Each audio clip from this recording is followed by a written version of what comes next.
We're finally live. What's going on, guys? Welcome to the Sports Group Podcast with my guy Matt Martinez. What's going on, Matt? How you doing, Javier? It's a We're great good. day Good. for me. It's been a great week for me. I've been really enjoying what's going on in the sports world.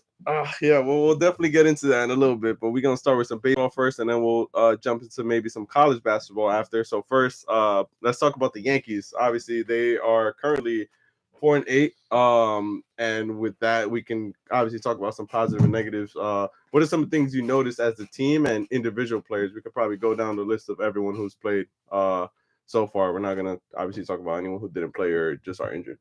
So. Yeah, I mean, I guess it's been a good start. They've won every series, including the one today. Nice. I didn't really get to watch today's game, but I got to see the highlights. I think that Cole and Nestor look amazing right now. Obviously, some people drafted Cole in our fantasy league, and I kind of clowned him for that, but it's looking pretty good. And it looked like the true ace of New York, not like the fraud that left for Texas and ones that can't handle the pitch clock. Okay. But yeah, I think they look really good right now. I like the way the offense, even the games that the offense has lost, except for maybe one of the Phillies ones that was really bad, for the most part, they've scored in most of the games competitively. I mean, the loss to the Orioles, they definitely should have won that game. Just the pitching let them down. I think Brito's been really, really impressive with his pitching. That changeup's really nasty. Clark Schmidt is horrible. Domingo Herman is horrible. They just look really bad. I mean, Domingo Herman, I think he's proven. Clark I don't think he could be a starter. I think he'd be a really good reliever, multi-inning guy, but the starting stinks. I can't wait for Rodon and Severino to come back. There's more Rodon, just we haven't seen him pitch in a Yankee uniform yet. I think the top arms of the bullpen look pretty good. Obviously, losing Johnny sucks, but I think the top guys look pretty good. I like that. I don't even remember his name, but he's like the guy with the Slambino. No, I think it's not Hap. I'm thinking Is it Ian Hamilton? It's Ian, yeah, Ian Hamilton. Yeah, he looks phenomenal out there. Slambino. But yeah, I mean they look good. I think the hitting looks good right now. Like I just said, Judge is on a tear. Stanton's the best player in the game right now. Gleyber Torres looking really, really nice. Volpe, slow start. You're hoping for I was waiting for you to mention Volpe. Yeah, slow start. But I mean, it's too early. He's nice leadoff double today. Maybe he's more comfortable with the leadoff spot. I don't know. He got a double today. Josh Donaldson. Maybe it's not the worst thing that Hammy went out. I think it might be missing one more big player. DJ. I mean, DJ's numbers don't look great right now, but he's really hitting the ball well. And then I had to say, Anthony Rizzo's also playing good defense, solid. Playing well. The catchers have both been doing what they need to be doing. But the name to say right now for the New York Yankees is none other than Frenchie Cordero. Yes, that's the name I was waiting for. Him. He to me, if anyone watched last season, Matt Carpenter, he's definitely the new Matt Carpenter of this season. And it's great that we have him from the start, because the thing with Matt Carpenter last year, he was kind of, it was mid-season, pickup. It wasn't, the full season, and then plus the injuries. So I really hope that he stays healthy and that he kind of consistently gets bats in the lineup and, stays hot. Same thing with Gleyber Torres, kind of one of our best hitters right now. A lot of people, including myself, was talking about trading him.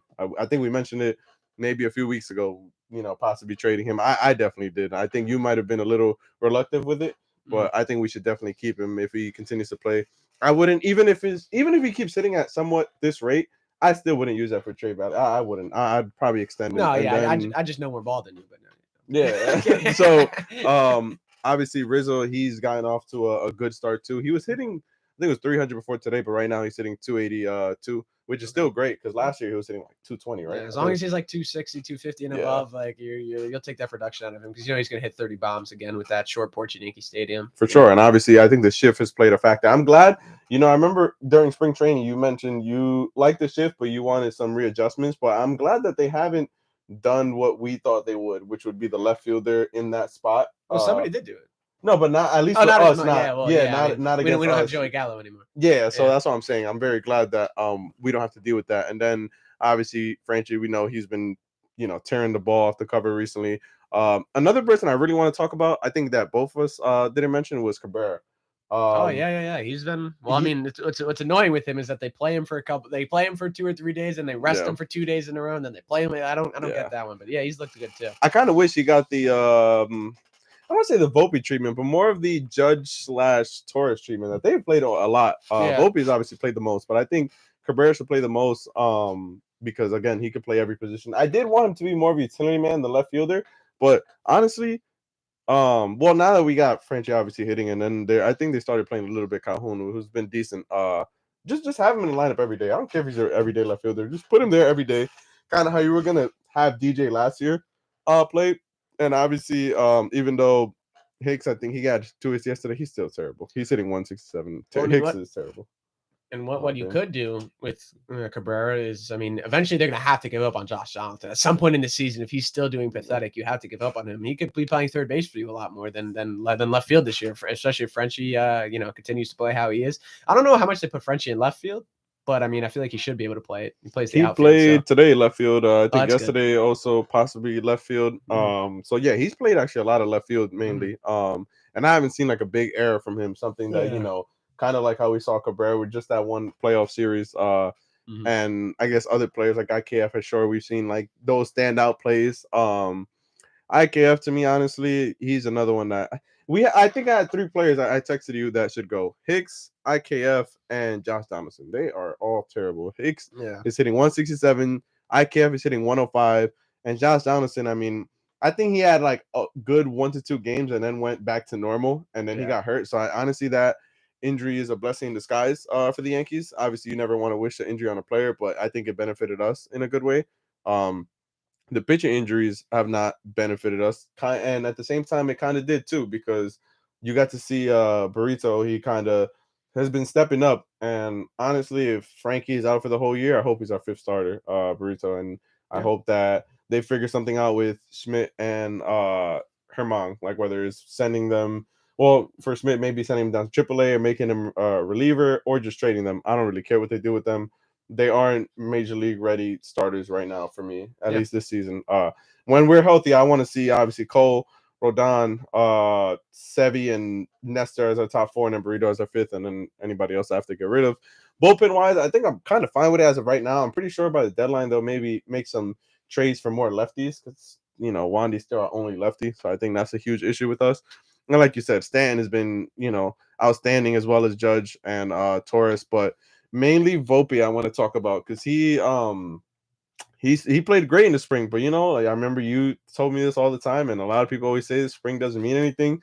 Well, we still got a little fooled by spring, because he was, other than Jason Dominguez, he was our best hitter in spring, but off to a slow start. But I think I saw on Twitter someone say from AA to AAA to all his minor league career, you've always seen the first 2 months he has a slow start. So I guess right now they're projecting him to finally pick it up around June. If that's true, that would be great. Because we're winning, like you said, we've won every series. Thankfully, we've only lost 1 game in each series, and I hope they keep it rolling. And obviously, I know it's like really early, because I'm pretty sure it's like 3 months, I can say maybe 4 left until trade deadline. But based off of what you see now, is there a specific position you think we should keep an eye out for? Before the season, it was always left fielder and maybe starting pitching when we saw the injuries, or maybe some bullpens. Like, as of right now, what you've seen in these 2 weeks, what are some things we can improve on trade wise, maybe? Yeah, I still am going to keep left field as, a trade. Obviously it's 1 week and a half, or close to 2 weeks now with Frenchie, obviously, so if he continues to perform, though, let's say hypothetically, if he continues, then no left field, obviously, but I'm going to assume that these stats are not going to stay. I mean, I don't think he could still be a very productive ball player for us, but I'm still going to put left field for now. Maybe in 2 weeks and 3 weeks that changes, but towards the end of our podcasting days. I think bench needs to get improved. A loyal listener just leaving the station. I think our bench needs to get improved out there. I think we have a very weak bench with obviously Hicks. I don't hate IKF. I think he's good for the utility position. I just think a $6 million is not. But I mean, there's definitely some bench spots that need to get improved. Obviously, Higgy's fine defensively. He's a good catcher. Yeah, I don't mind him at the backup. He's not not a backup for me. How many bench spots do they carry? 3 or 4? I think we have 4. I think it's Higgy, IKF, DJ, and Cabrera, because you have Josh Donaldson technically starting, and obviously Torres and Volpe. So so I think like what's really tough is that I guess the thing that's tough is like Hicks. I mean, you just got to find a way to dump Hicks, and you got to get one more lethal bat in that bench right there, because we've had a pinch hit, and has been horrible. Yeah. So I think that, and then I would say the other thing, if I had to pick three things, would be a lefty reliever. I love Wandy, Yes. and Wandy's amazing. This is no, you just need another one because like Mhm. you can't just go again with one lefty reliever. Just you can't like, Yeah. especially when you have Jordan Alvarez, you're gonna need one of them to face him maybe in the seventh, and one of them again to face him later on. So definitely need some stuff like that to improve the team. Yeah, no, I think obviously a lefty reliever would be great. The left fielder, I definitely hope that someone kind of pops up in the trade deadline, or I hope Frenchie obviously continues. But the main thing that you said that definitely stood out to me that I think we really have to focus on is the bench, which you would think why would the bench matter? But obviously when we start to get injuries, you don't see IKF and let me think who else. Obviously Cabrera is great. I think Cabrera on the bench is great, or if he starts, it's fine.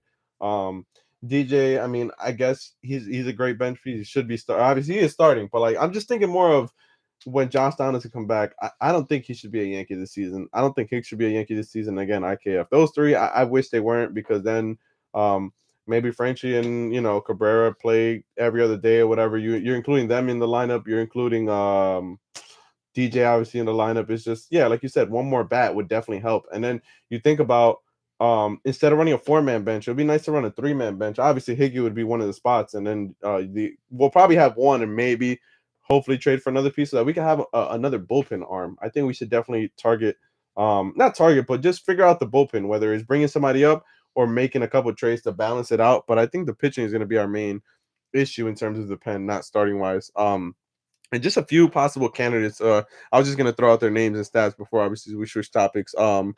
We kept saying this, and it's funny you asked me about him for a trade, Luis Arraez, man. If you look at, forget left fielders, let's just talk about baseball players.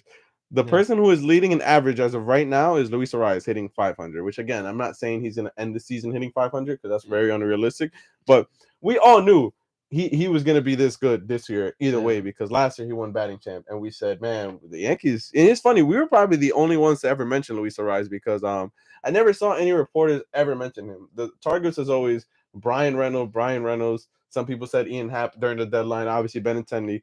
And the pipe dreams were always saying Mike Trout, but no one ever mentioned Luis Arraez but us. And we were on top of it for a while, and then look, he's obviously great. I think he always hit 300 or above, not 300, above 290 all 4 seasons. I think this is his 5th season. Like that stat line to me is just and he just hit for incredible. the cycle the other day. Yeah, yesterday. Yeah, for the like cycle. I mean, that's he huge. did that, and he's played a couple positions. Like he's played I think it was first, second, third, and like some of the outfield, like left field included too. Like I just wish we kind of did pull that trigger for him. But obviously I'm assuming they weren't as interested as we were.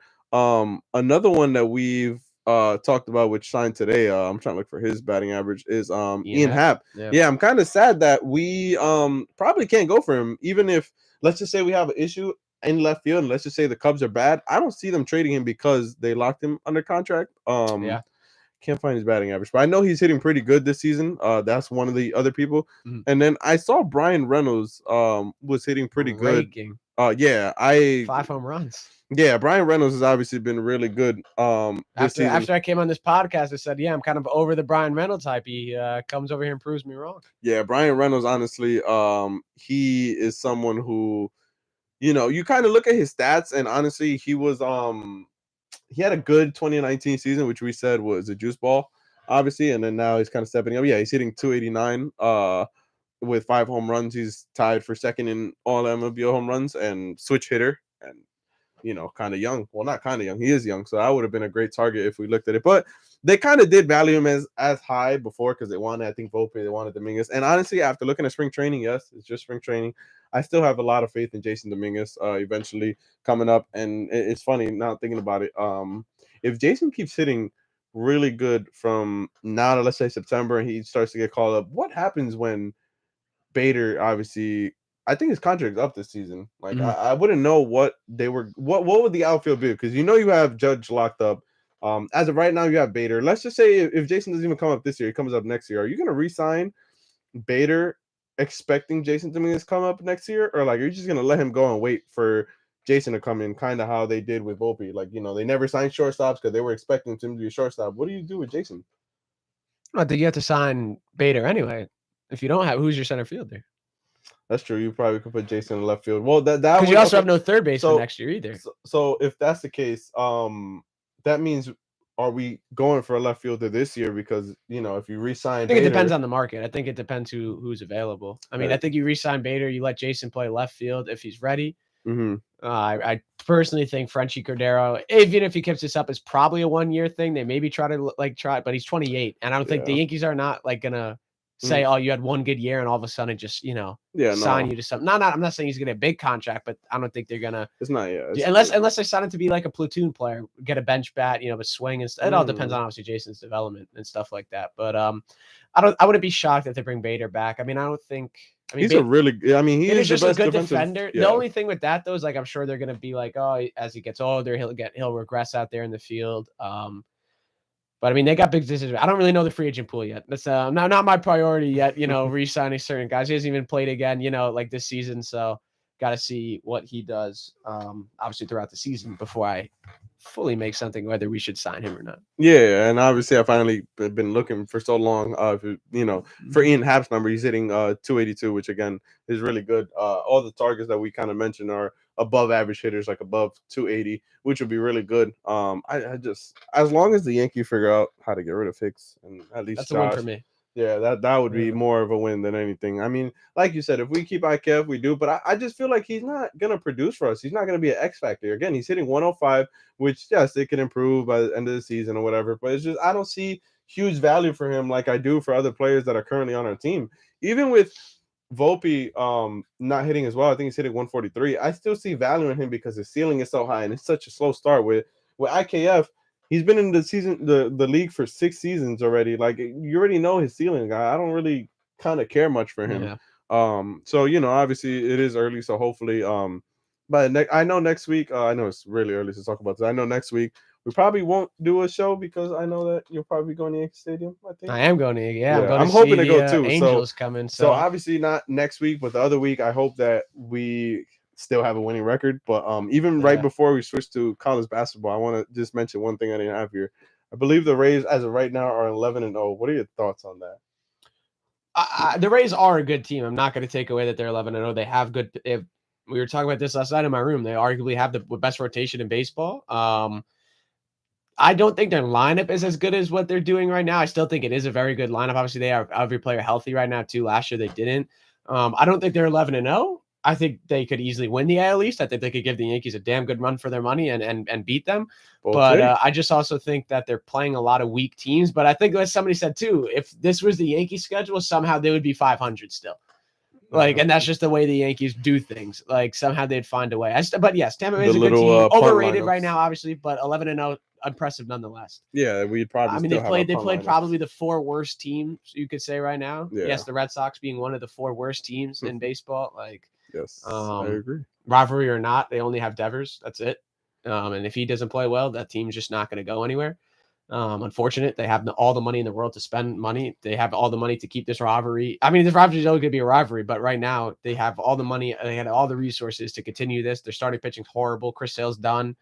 Garrett Whitlock is a good pitcher, but not what he once was 2 seasons ago when the Yankees don't put him on their 40 man, and all of a sudden some team swoops him in, and that could have been a big piece for us, could have been. So kind of, interesting takes. I think they're a good team, but I think 11-0 is a little overrated. Once they'll start evening out, but it is a good start though. They're gonna be, that's important for the Yankees to keep winning series because they got to stay within that 4 game, stretch. They can't let this get to 8-9 games. Obviously it's early, but and you get to that and it's, oh boy, you're in there territory. Yeah. No, I mean, obviously, like you said, they played the 3 worst teams in the leagues, with Detroit, I think, last year being one of the worst. Obviously, Washington as well being one of the worst, in the Athletics. Like a lot of teams should be kind of blowing these teams out, or just having this record, and then now they're playing the Boston Red Sox. I think someone said when in a few weeks or a few days actually, whenever they play the Blue Jays, and then a week or two after they play Houston, if they still have a really good record by then you could talk to me. If they win both of those series, then that's the best team in baseball. Then they're legit. They're definitely legit, and they'll always be legit. I'm not going to say that that's going to determine a factor in April, but I mean, then I'll be like, okay, these guys are they're really for real with Tampa, which I do don't say I love. I definitely am happy for them because they don't spend as much money as other teams like the Yankees and Mets do. Where we spend almost a $300 million budget on a team. Mhm. They spend like under 100, which would be like maybe 80 million, right? 80 million, Yeah. 90 around there. Yeah, they spend like around that. They're really cheap, but they're very smart with analytical stuff, and they always find those pieces, those cheap pieces, whether it's a pitcher, a bullpen, like just anything, and they play the right way. Um, so they really use, I guess, analytics and all that to their advantage. So obviously, even though they're playing the worst teams, they're still, I mean, 11-0. We probably, I don't know if we would be 11-0. We probably, Yeah. again, Boone would have thrown a punt lineup just to day game, night game, Mhm. stuff like that. Yep. That probably would have made us maybe lose a game or two. So obviously with that, we'll definitely transition to college basketball. I know we're a little bit late on the March Madness stuff, but things was going on, and I know we were waiting for the whole thing to end to kind of talk about the results. But let's talk about UConn, man. UConn winning the national championship. What were your thoughts on that? And obviously, the only team to lead them at halftime was Iona, man. Yeah, I think the Gales got screwed over there with with the seeding and everything like that. I think if Iona played any other team, they advance and maybe they make a small little run there, like we saw some other schools do. Actually, we beat FDU we beat some and of those schools that went on a run. Like Princeton and what was the other team that we beat that also won a couple games? I forget who.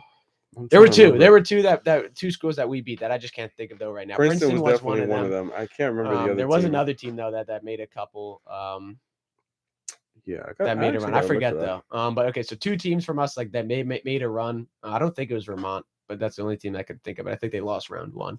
No, it wasn't. Um, No, because we played Penn, not Penn State. I think Penn State also yeah, Penn went State, yeah. on But a I mean, I run. don't know. I think it's unfortunate for Iona what happened. Obviously, with the tournament, you had a really good team, really good shot to win, and it didn't work out. UConn was the best team in the tournament by far, just because they didn't win the Big East. I can't remember. It wasn't Penn. It wasn't Hofstra. Mhm. Vermont, Santa Clara, St. Louis, St. Bonaventure, New Mexico, Princeton, SMU, Seattle.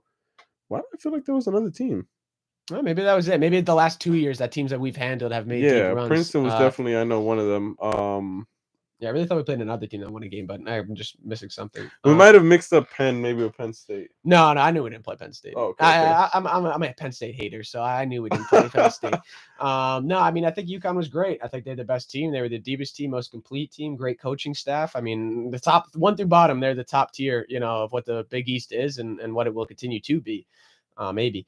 But I mean, it was definitely really, really good, really exciting basketball. No, it was not good. It was not exciting. It was boring because you knew UConn was going to come in there and beat the heck out of them. I thought Gonzaga could put up a better fight, and we put up a better fight than Gonzaga. Yeah, that's what I'm saying. You look at every team. I mean, we led. Yeah, I mean, it was a great. Obviously, we're the only team to lead at You half. know what we're probably thinking of? We were thinking, well, at least no. I was gonna say maybe you might have thought of Miami because we didn't play them, but we played in the same tournament as them. No, I must be thinking of St. Peter's and Princeton, just two teams that we've handled the last 2 years making runs. But yeah, I mean, UConn's the best team. It seems like if Sonogo stays, and he does stay, they might repeat as national champions. Yeah, they have they have the number 4 recruiting class coming in next year. They might get some portal guys that are like crystal ball to them and stuff like that. So we'll see. I think they're going to be by far and the best. I think it's gonna be exciting too with Georgetown. Cooley's got off to a hot start. Cooley got off to a hot start. Yeah, I think he had what was it? Yeah, he's got a couple guys down there. 4 players that were like yeah, fours? he's got a couple guys. No, I think it was 5 4-star players. I heard. Yes, Something yeah, like that. he's done a fantastic job there. Kim English, our Providence, was able to keep some guys. I heard. I think it was like 3 players, right? Yeah, he was able to get some big players for them. I actually think. I guess I'm going to say this now, so it's on tape. I think Kim English could be one of the next good coaches in college basketball because he's young, he's African American, he'll be able to relate to the players really easily. He's obviously playing them one-on-one, to get them to stay at the tournament. That's the kind of coaching and kid relationships you want to see there. Yeah, so I'm very interested to follow his coaching career path, and I wouldn't be surprised if he's very successful. Obviously, the rest of the Big East, Creighton's still going to be there. Xavier's going to be there. St. John's going to be the most fascinating thing to keep up with the entire season. I mean, all the spotlight's going to be over there, so it's going to be interesting to see. I still think Seton Hall is not like crazy, but they're not there yet. But I think give Holloway, they have to be patient with Holloway. That's the thing. Be patient when it's him. He proved that he could win at probably the worst facility and the worst team ever at St. Peter's and beat some of the best schools of all time. Yeah, they beat us obviously when Mhm. at Iona when we were number 1 seed. You Yeah. know, and obviously them beating Purdue and Mhm. And Kentucky. Kentucky, Yeah, like Murray that was State's a big. very historically good mid-major, so I mean they beat some really good schools. There they played competitive with UNC until the UNC said enough. So, but I think the Big East is going to be definitely on the rise. Xavier's still there too. Marquette. Oh yeah, Marquette. They won the They won the Big East. yeah, I yeah. was so mad when they won because right when they won the Big East, I knew UConn was not going to get like a good enough seed, good enough seed, and then obviously Selection Sunday, it just came down to like perfect storm for them. But yeah, I mean, it's an exciting time, I think, in the Big East. The MAC, on the other hand, is like the complete opposite. Most of the good players have now transferred out and gone to other schools. I Not don't a know if lot you of saw this. There was a picture of all the the MAC top all 10. teams. Oh, Like all the first team, second team, third yeah, team, almost every single person's either yeah. graduated or transferred. That's Yeah, and I'm wild. not even blaming these coaches too. I don't think the MAC coaches are outstanding. I don't think some of them are that good. I think some of them are young stars in the making that'll go on. I really like that Niagara coach. I think maybe He's still yeah, he's still there. okay, Yeah, okay, I okay. think if maybe Iona's on a down year, maybe it could finally be his season, and then he could take that one season. And he's always been competitive and go and take that next step to the next level. A former Duke point guard. So I think it'll be really cool to see the MAC. The MAC should be interesting. It's going to be interesting to see how the MAC schools attack. I think high school kids right now are getting neglected. I think a lot of people are going after just portal kids, and I think you could really do something with the high school students right now. I think JUCO's getting underlooked right now. I don't think there's enough That's people true. looking in the JUCO portal. Everybody's kind of so faceted on the transfer portal, so I think MAC schools kind of have to take a different approach than a St. John's or an Xavier or UConn's going to do, because you're just not going to be a school like the MAC is not going to be able to compete with the NIL ever. Yeah. Unless you'd have to take some risk. Either trying to like invest that money to maybe double it, but then when you do that, and you lose all that money, you're done. So I Yeah. mean, that's too risky to do. So it's going to be very interesting to see how the small schools survive. Personally, for the state of college basketball, everybody's don't increase the teams. Don't keep it at 64. It's perfect. Yeah, it's perfect for the big schools at 64, Yeah. but you're going to need to advance it to 96 teams. But I only want them to do that if the regular season conference champion gets an automatic bid. As well as obviously the tournament champion too. If it's the same person, then fine. Then the big schools get one extra team, something, or one of those next four out get one extra So team. you're But saying the big schools like how they already do, right? yeah, there's just Whoever too many wins the big. regular Yeah, season and the conference, you're saying? yeah, Okay, okay. yeah. So like the MAC, let's say Iona wins the MAC, like we did in 2021. Last season, Yeah, right? last season. Yeah, last season we won the MAC regular championship. We lost the tournament, so it would have been nice if it was Iona and St. Peter's both going. What's the point of playing a regular season then? Like, That's there's no smart. point. There's Yeah. really no point. So I think that's what they need to look into, especially NIL. NIL is going to ruin college basketball. I'm telling you right now. It's already the pros. It's already professional basketball, just a junior level of professional basketball. Some of these guys are making more probably than league minimum of the NBA vets out there. So Yeah, I think you might be right. so Actually. I think it's you're ruining. right. Yeah, I think it's. I mean, I'm not saying it's ruining the game, like for the players. I think it's great for the players. Coaches have made so much money off of players for years that I do think that they need to get something, but they got to figure out some way to do it. Where they need to do like like again, this is professional basketball. Where they need to do a contract, like, oh, you need to stay at the school for 2 years if we're going to give you this money. Mhm. So they need to do something like that, because they can't keep having these players come and go and come and go, and it's just like.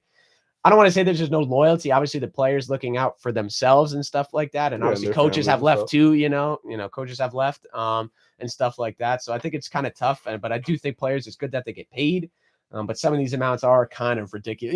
Kind of ridiculous and stuff like that. The amount that some of these players are getting paid. Yeah, you actually answered the two college questions I had for you. So I'll share my thoughts on both. So obviously with UConn, I'll start that with first winning the national championship. I was actually kind of rooting for UConn just because you look at you know us playing them, and out of all the games UConn played, the only game that they were down at halftime was versus us. So I wanted them to win just to say, guess what? We lost to a national championship team. Like if they was to lose, then it'd be like, damn, like maybe This that is could the have been us. second time in the last 5 seasons that we've been up on against the national champion. Uh, UNC in 2019, before we came here as freshmen. they won the national championship Yep. that year. That's Yep. crazy. Yeah, that year. Yeah, we were up at halftime that year. Yeah. Ricky McGill and them, and then Yeah. this year. So it's really good when you could say, damn, we lost the national championship team, like and we were up. So Iona is really usually good at that, and kind of where you're saying that.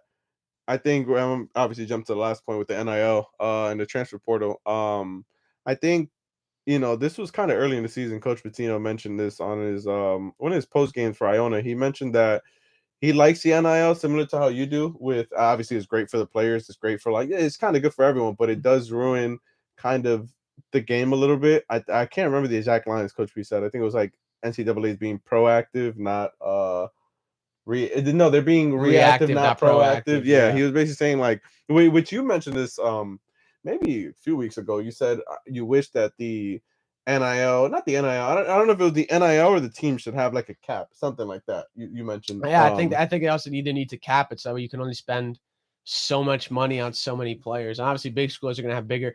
I just think that's like a big. I just think the big schools need to have a cap because like there's no way that, and it's never going to happen. But there's no way that Iona, Siena, Niagara can compete. Getting kids. Like a Duke or some Kentucky Duke. Yeah, so there needs to be like some type of level of balance because I mean, at the end of the day, too, there are 1,300 players in the portal. Eventually, not everybody's going to get paid. Everybody's going to go in there thinking, "Oh, I'm going to catch a bag. I'm going to get paid." Not everybody's going to get paid. So some kids are eventually going to have to say, swallow that ego, and be like, I'm just a mid-major player. I'm not good enough to get paid yet, which could be good for the mid-majors. Maybe they have a chip on their shoulder, for a kid that wants to prove it, like show the big boys, you missed out on me, like stuff like that. But yeah, I think they definitely need to fix it because like it's good for the players to get paid, but it's way too much of an issue right now. Yeah, like I said, that was going to be obviously my next point of the NIL/transfer portals. I think it's benefiting the high majors, and all the mid majors and low majors are going to kind of slowly start to vanish away, especially if they keep the tournament the way it is, 64 teams. I actually think it's a smart idea what you said, expanding,